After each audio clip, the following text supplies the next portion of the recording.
The rap.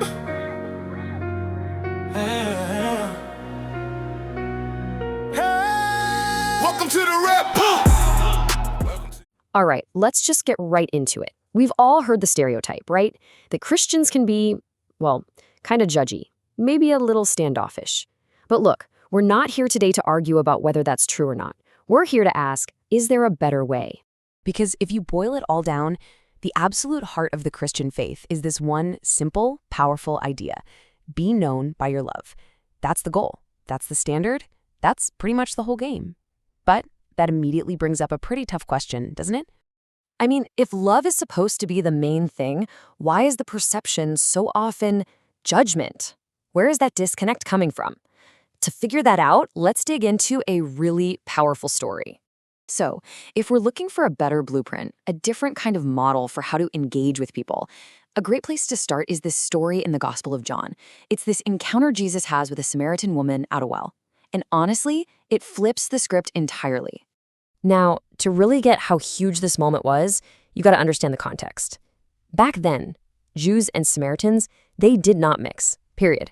It was this massive cultural and religious wall between them. But Jesus, he just walks right over that line. He goes where good religious people were told never, ever to go. So how did he do it? Well, first, he sees someone that everyone else pretends is invisible, and he actually talks to her. Then he makes himself approachable. Think about it. The teacher asks her for help, for a drink. And here's the kicker. He offers her hope first. He talks about this living water, this promise of a deeper life long before ever getting into her messy past. This wasn't some quick, God bless you, and then walk away. He stayed. He had a real conversation. And maybe the most wild part of all, he tells her, an outcast, who he really is. She's the very first person to get that crystal clear revelation. And this part is just so important. Jesus knew her whole story. He knew it was complicated, 5 husbands, and the guy she was with now wasn't her husband. But that's not where he started. He didn't use her past like a weapon to beat her down. He acknowledged her reality, yeah, but he did it without shaming her identity. You see, this story isn't just something that happened a long time ago. It's a direct challenge right here and now for us. I mean, if this is the example, to cross every single cultural line, ignore all the social rules, and look past every stereotype just to offer grace, what possible excuse do we have for not doing the same? Okay, so let's bring this home. How does that story from 2,000 years ago actually matter to us, like today? Because, it's one thing to look back and admire what Jesus did. It's a whole lot harder to take a good, honest look in the mirror at how we treat people. And this is really the question, isn't it? When people show up at our church, our friend group, our workplace, what do they find? How are we treating them? Does it look anything like that welcome? And listen, judgment isn't always some big, loud, finger-pointing thing. A lot of the time, it's way more subtle. It's a look. It's an assumption you make in a split second. Sometimes it's just silence. And that silence can scream you don't belong louder than any words ever could. So maybe a little self-check is in order. When someone new comes around, what's your first move? Do you greet them? Or do you size them up? Do you see a person, a soul, or just a walking, talking stereotype? And maybe the toughest question, what did your words or your silence actually tell them about whether they belong here? And that leads to this really heavy, sobering thought.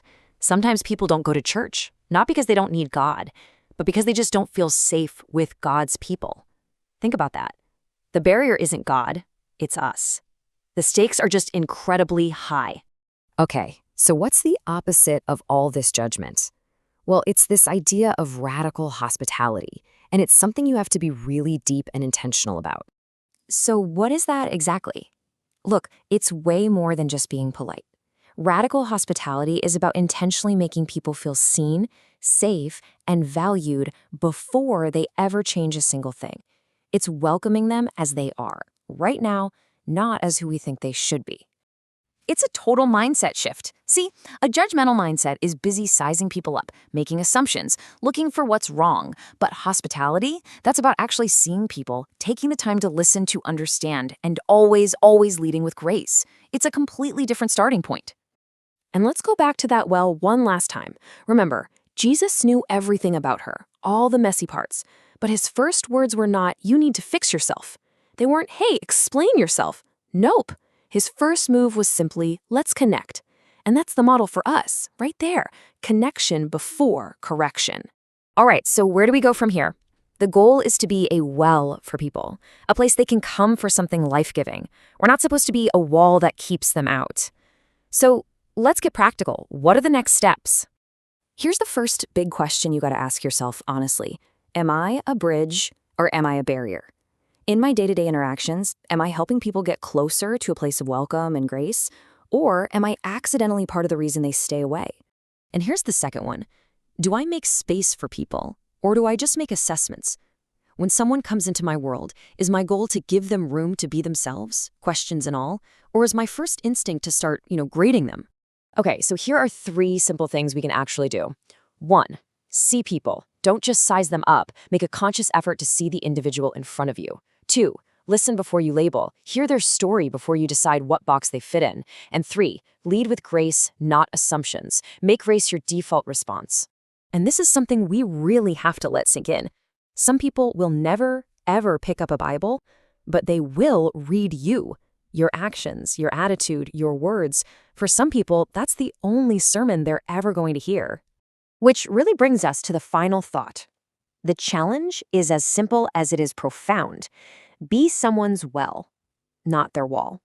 And so the real question we're all left with is pretty simple too. Which one are you going to be?